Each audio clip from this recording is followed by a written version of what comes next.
सुप्रभात पिलामाने। आज आमे जो गल्प शुणा तार नाम है पवित्र हाथ।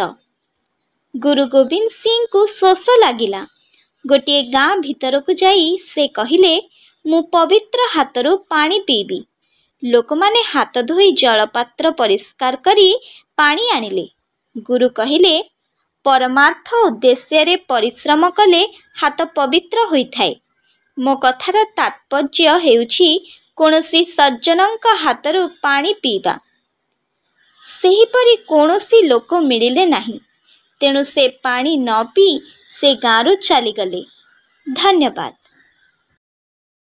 विचार क्रांति दूत यूट्यूब ओडिया चैनल को सब्सक्राइब करिया सह परवर्ती वीडियो प्राप्त करिया पई बेल आइकन दबांतु एवं विचार क्रांति दूत ओडिया फेसबुक पेज सह जोड़ी हुंतु। धन्यवाद।